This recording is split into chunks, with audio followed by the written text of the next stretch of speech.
Welcome to the Insurance Brokers Podcast with your host, Sarah Myerscough. This business podcast is for ambitious brokers determined to grow their business. Our guests are highly experienced industry experts and innovators. This is the place to leverage their success, learn how to break through barriers to growth, and discover a community of support and ideas whilst growing your business.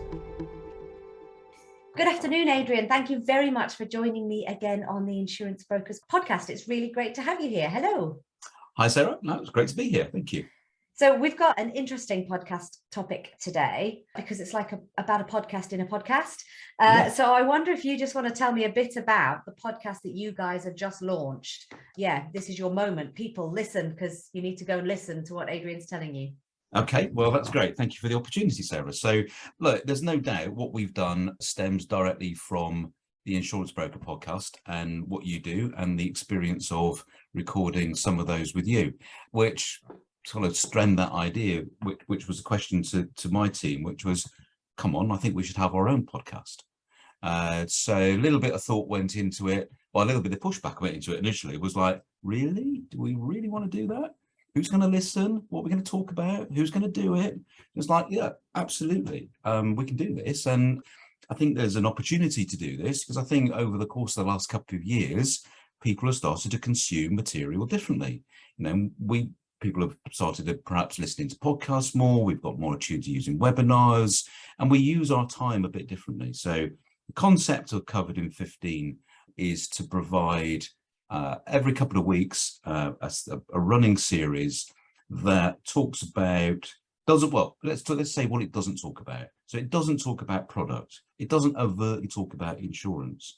It doesn't really talk about, in cover and stuff like that. What it talks about is things that are interesting, hopefully things that are interesting to insurance brokers and insurance professionals who tune in. It might link to insight or particular topics. So to give you an idea, we've done one on mental well-being. We've done one on the rising value of jewelry and handbags. And we've got one that came out a couple of weeks ago, which was about data. I think the one that came out yesterday, if you haven't tuned into it, was about sort of a bit of sales training, and so I think some succession planning in there. And there's a whole raft, but hopefully that gives you a flavour. And the other thing that's important is the reason why it's called Covered in 15 is that they're all 15 minutes maximum. There'll never be more than that. They're always a conversation. And hopefully they always lead to something. So they lead to some material, something perhaps on our website, perhaps another webinar. When you said hopefully it's of interest, it absolutely is, because your download stats are off the scale at the moment. You've had some really great engagement so far, haven't you? Yeah, and I think that's great because you don't know. You sort of, in my mind, it's like, this is a great idea. But I have some of those sometimes, and they're not always great. So, you just don't know how it's going to go. And I'm delighted with the engagement we've got. It's really, really good. It's fantastic when you have meetings with people or you have a conversation and somebody says, "Oh, I listened to your podcast." And it's like, wow, that's amazing. Because, I suppose in our own way, we don't necessarily expect that to happen. Of course, that's what we want to happen, but we didn't necessarily expect it to happen. So I think that's one of our challenges there, right? I think the challenge is, how do we grow that? How do we grow that audience? And how do we keep people engaged? I think, so some of the questions that I've been asked, because the Insurance Brokers podcast is for insurance brokers and insurance professionals. It says what it does on the tin. And obviously we've been doing this for a while, and we've been working separately with Ecclesiastical for a while. Yeah. And I think some of the pushback you mentioned at the beginning is about this. It's almost a confidence thing, is it? It's who would want to listen to me? What are we going to say? Like, how do I know that? What if I say something stupid? Not for me. And that's always the first challenge that comes up. So I'd be interested, before we talk about engagement, which is the second challenge to make sure that you keep engagement going. The first challenge is, how have you managed? Because it's not just you running the podcast, is it? There's four of you that are hosting. And how have you got over that? How did you get the people engaged and get your team sort of on board with doing this?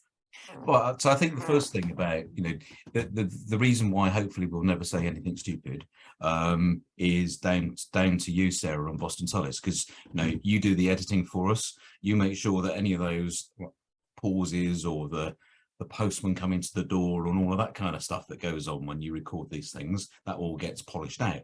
So that's a massive help that we put something out that fits the time and has been polished up. You're right, it's not just me as a host. I think it was important that if we wanted to get reach into our broker audience, we had some of sort of my leadership team and other senior people around Ecclesiastical who people will know, and also experts in their own areas. So I've got Sarah Willoughby, who runs our private client practice, Tony Fletcher, who runs our corporate business, our schemes business, our facilities business, and Chris Withers, who's broker development director. How did I get them engaged? Well, they were the ones who said, really? Do we really want to do not sure about that. And I was like, guys, honestly, trust me, it is just a conversation. You and I are doing this now. We haven't prepared, have we? This is just a conversation. And yes, we've talked it through, and to give everybody a little bit more there is a bit of a structure. So we've now got a little bit of a structure that they typically revolve around 3 or 4 questions, but in a conversational style. Because again, it's not about asking questions, is it really? Nobody wants to know, right, question 1, question 2, question 3. So it's about trying to make it conversational. And I think the more that the guys have recorded different episodes, the more they've got more comfortable with doing that. I think you're absolutely right. I think the next bit comes where people start saying, I listened to your podcast the other day, and that's initially quite uncomfortable, because you sort of want to go, was it okay? Did I sound all right? Did I say anything silly? And you had a great moment at your son's wedding recently, didn't you? I did. Well, one of the guests actually said to me, I've listened to your podcast. And I was like, wow, really? That's not a conversation I expected to have today. So that's great. I think that, it shows the reach, doesn't it? It shows the potential reach, and it shows what you can do with it, which is obviously the reason why we're interested in, this sort of, I still think in our minds, we still think it's test and learn. I still think we're sort of testing some things and learning some things. And, there's a specific example around that would be titles and what do we call them? What do we call each episode? And we're doing some A/B testing around that at the moment to see how that performs. So yeah, it's still in that phase, but the guys are getting more comfortable with it. I think people who we ask to come on the podcast have now got some others that they can listen to give them some comfort that actually it feels quite comfortable, this, doesn't it? It's not a scary thing. And we're still audio only, so I know yours is both visual and audio, and I'd love us to get there, but I think we've got to write. It's a bit of a journey we need to get to that point. But the whole process is a moving beast. And when I started the Insurance Brokers podcast way back when, there was maybe 2 or 3 podcasts in the insurance space. And if you go into Apple Podcasts now and you put insurance in, there's over 100. And that's just in the last 2 years. The listenership for podcasting has grown exponentially. It's absolutely huge, and it's continuing to grow. So I suppose it's not just getting used to being an interviewer, it's getting used to the whole podcast system, which listening to them being part of your life, and that's becoming a lot more normal. So I think it's really interesting to have, we've done it for us, we've done it for a few brokers and sort of people that sell into the insurance market, but it's really interesting to see how well it's gone for Eccles and what your sort of downloads are. Let's talk about downloads, let's talk about engagement, let's talk about what your strategy is. And actually, I suppose the reason for doing a podcast, why do you want a podcast? Why was that a thing? Because as a specialist insurer, we're really good at producing lots and lots of insight and material, and having lots of connections across not just the insurance industry, but into some of our specialist areas in heritage and charity, etc. Where we get challenged is how do we get all of that great material and great content out to the audience that we want to reach, which is insurance brokers. And I guess the tried and tested and not always successful way of doing that has been regular e-shots. But we saw our e-shot open rate and engagement with e-shots sort of really dropping. And we've experimented with a few things, but nothing that we've done has particularly arrested that decline in the interest of e-shots. And am I surprised? No, not at all. Because look at all the stuff we all get into our inboxes. And you've got to prioritize it, and you prioritize it by the stuff you need to look at, and the stuff that's sort of around the edges. And I guess these shots probably fall into that latter camp. So the reason why we've done it is to try something different, try a different way of engaging with that audience, which is the insurance broker market. Try a way of bringing to life some of that material. So I said, a really important thing for COVID in 15 is that it always leads to something. So it might lead to, if I take the mental well-being one, it led to the material that's on our website about mental health and broker surveys and everything else that's on there. But each one has got that kind of hook to it as well. So it's a way of us trying to get all of that great material that we've got promoted and presented better into the insurance market. I think your point about it leading to something is quite interesting, because we do the same with the Insurance Brokers podcast, because what you can do with each interview is massive. You can use a transcript, you can write an article, you can write a blog, you could, for example, like you say, we have videos, you can do short video snippets, and each one sort of multi-purposing of really interesting content, which is often directed by the guest. So you guys have some great guests on.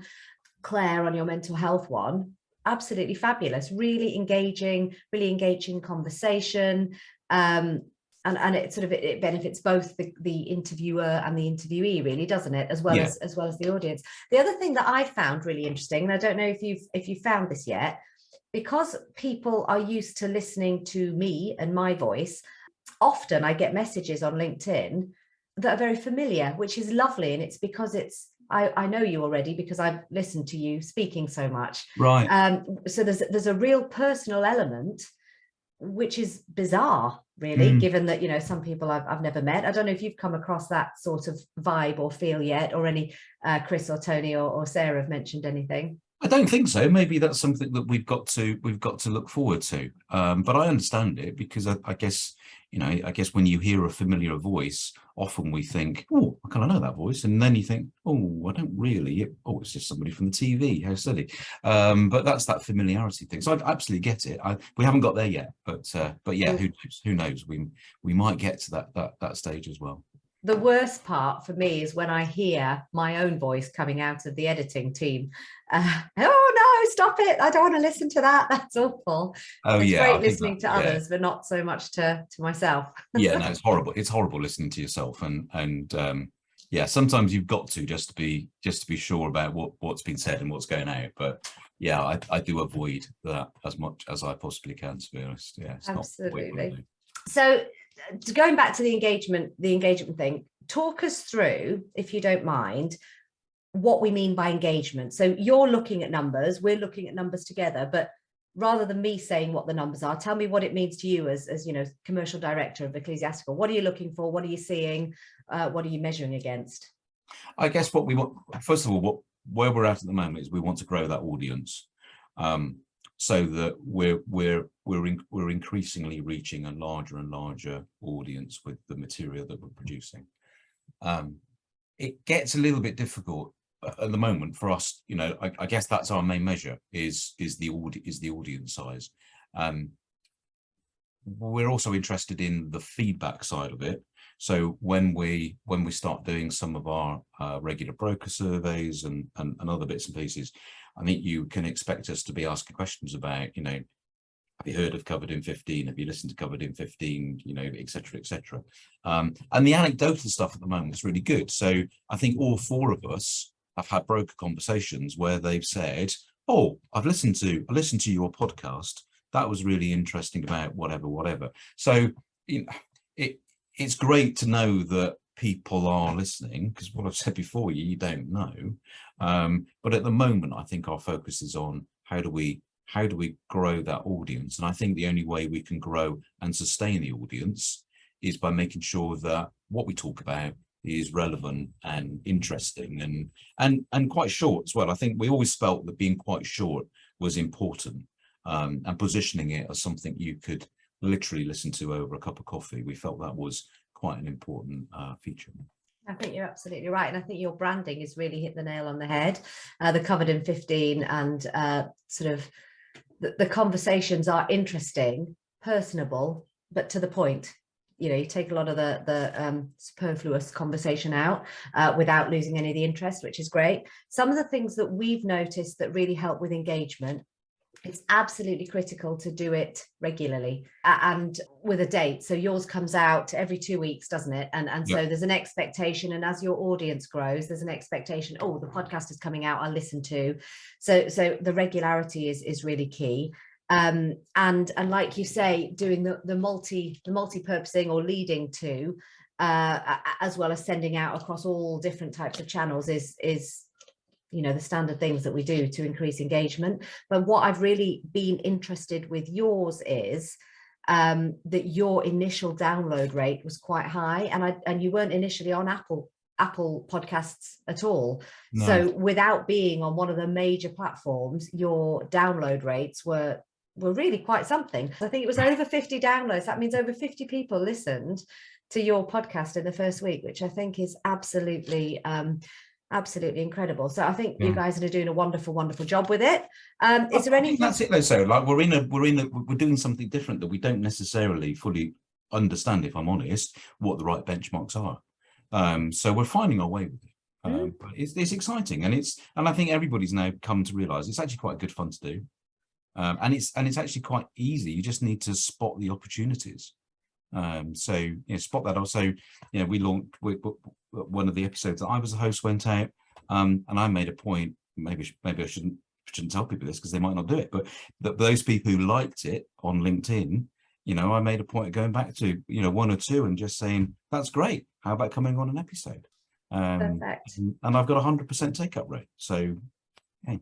Incredible, right there. Incredible. That's awesome. It's been really lovely to work with you guys, because I know there was some hesitancy in the beginning, but actually everybody's totally jumped on board. So congratulations to the Eccles team and Covered in 15. I think it's fabulous. Yeah, brilliant. No, thank you, Sarah. Thanks for the opportunity to talk about it. No worries. I'll put a link to your podcast in the show notes. So if anybody is interested to hear what Adrian and the team are saying, then link in the show notes. Go and have a listen.